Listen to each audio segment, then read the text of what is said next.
Daystar Television, which is the second biggest Christian television network in America, Marcus and Joni Lamb in Dallas, Fort Worth, Texas, they built a brand new television studio in Jerusalem and invested a lot of money in it. I don't know what the amount would be. I would say several $million, knowing the size of Daystar. I know what we had to spend here. So, beautiful location overlooking the Mount Zion, the Mount of Olives. I mean, great location. Oh, one of the best places you could be in Jerusalem. But anyhow, an arsonist tossed a firebomb into Daystar's studio and burned down the entire complex. They had just finished building it. And so it's not going to go on the air. The entire thing has been burned to the ground. And it started Saturday morning. Now, this was in Jerusalem. Okay. I don't know. Are there any? See, I'm waiting for the Christian Zionists to put the blame on Palestinians and say those Palestinians burned down Daystar. We don't know who burned it down. We don't know. That's right. They haven't arrested anyone We don't yet. know. We don't know if it was Muslims or radical Zionist Jews. But we do know that there have been churches in Israel that have been attacked by people. By radical Zionist Jews. Yes. A number of Christian churches have been burned, have been desecrated, have been vandalized by radical Jews. Now, it's possible that this was done by Arabs. We don't know. But Daystar just suffered a multi-million-dollar loss, and they will not be broadcasting from Israel for quite some time.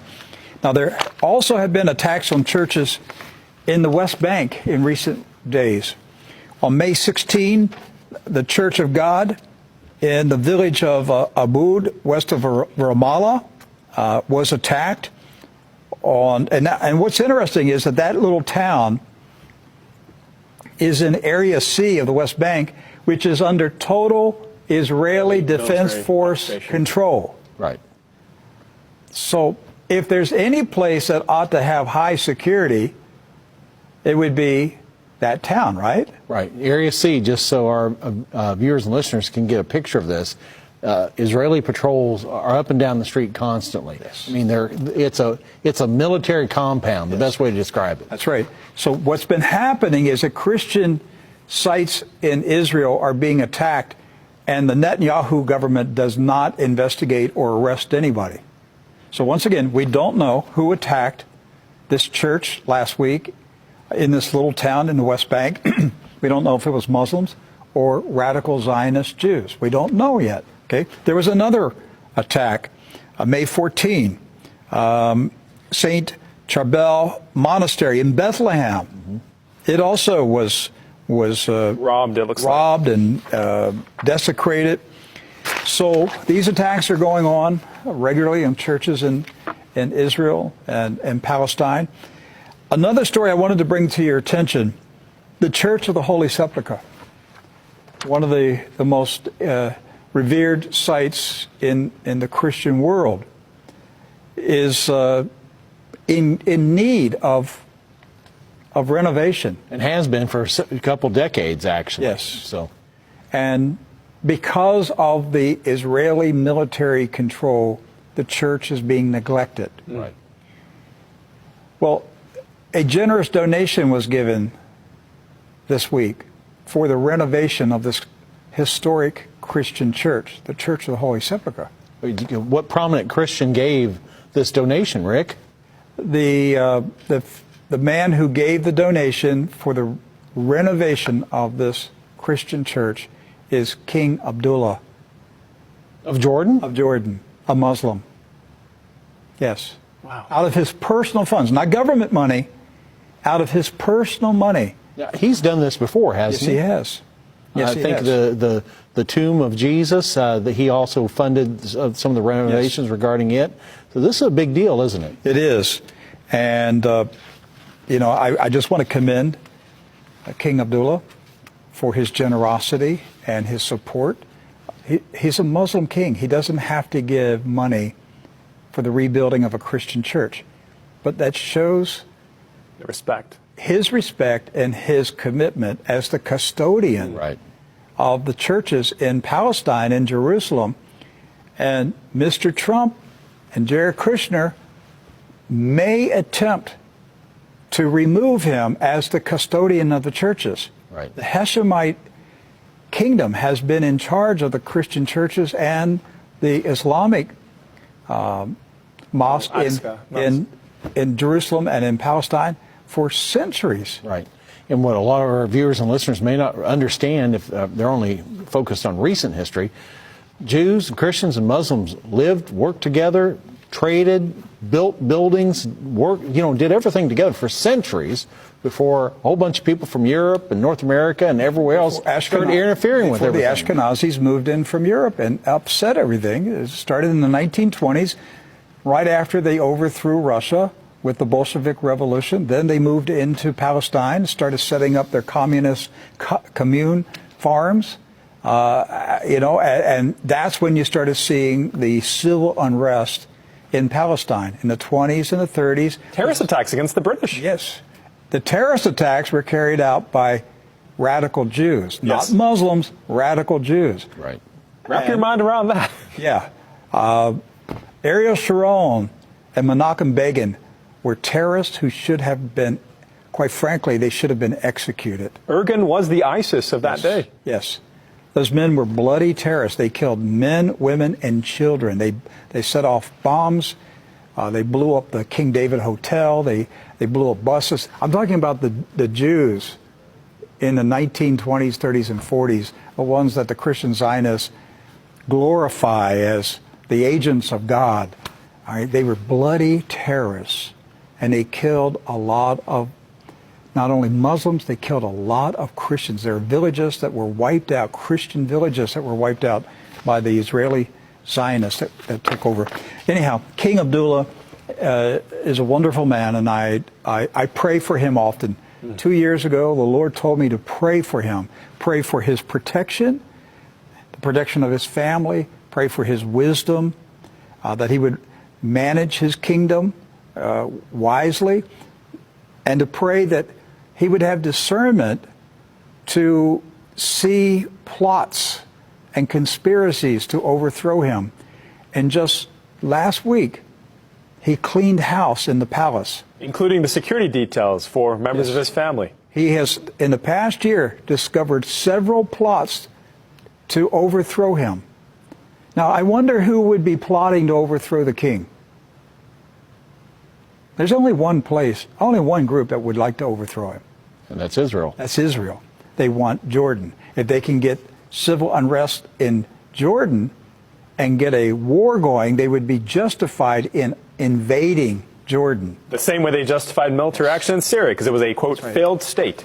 You have all these players in the Middle East, they're positioning themselves as peacemakers, Jared Kushner, and Greenblatt, and Friedman, all the rest, and Mr. Netanyahu, all of them making themselves out to be peacemakers. When really, King Abdullah of Jordan has been the characteristic peacemaker, yes, actually seeking peace. I mean, when he does things like this, paying for the restoration of a holy site out of his own pocket, not his faith.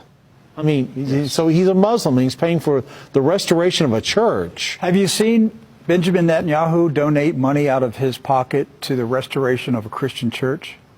No. No. No. How about Jared Kushner? No.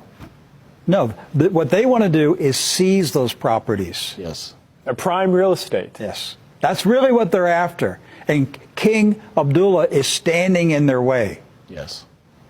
So the only way that they can do it is get him out. Either remove him as the custodian of the Christian churches, or, even worse, remove him permanently as a king. That's why I'm praying for him. He's the peacemaker in the Middle East. I know we're supposed to be talking about China and the U.S., but I just want to say one more thing. One thing that we should be watching for in this build-up for a war with Iran is, if the war is started and the missiles start flying into Israel, and there's unrest. I mean, there's several million Palestinian refugees in Jordan. Yes. Several million. These people are homeless. They've been homeless for decades. Their entire lives. And Jordan is giving them food and shelter in refugee camps for decades. But if Israel can stoke unrest and instability, if they could cause the Jordanian economy to collapse, if they could get riots going in Jordan, then they would be justified in invading Jordan as a for the protection of Israel and demanding U.S. troops to be stationed in Jordan to protect Israel. As a buffer, basically, against foreign aggression. And overnight, you could have another 1967. Listen, folks, I'm telling you, don't put it past them. And it won't take them 6 days this time. Yes, don't put it past them to do another 1967 land grab. The next one would be Jordan. And King Abdullah knows it. He knows that they're scheming and plotting to take his kingdom. And it's only going to take a war with Iran and a lot of confusion. And suddenly, you could have Israeli troops in Amman. Right. And back here in America, the Christian Zionists would be jumping up and down and saying, oh, God gave Jordan back to Israel. The only democracy in the Middle East has now expanded its territory. These Christian Zionists are absolutely insane. They're bloodthirsty, insane people. Jordan, that's a Bible name. Let's give it to Israel. Yeah. I mean, the other day, I was out of, Susan and I were traveling, and I watched the show Friday that you guys did, and I saw that Friends of Zion video, and Kenneth Copeland called Israel the greatest nation on earth. Yes. Mr. Copeland, I thought you lived in Texas. That's in the in United America. States of America. Yes. But you proclaimed Israel the greatest nation on the earth. That just told me where your loyalties lie. Yes. Right. Allegiance. You're an agent for Israel, like the rest of your cohorts. So you blurted it out. You got too exuberant in your love for Israel and declared it the greatest nation on earth. That's an unusual statement for a Texan. Very unusual, Doc. But not for a Christian Zionist. Not for a Christian Zionist, okay? That tells us how they think.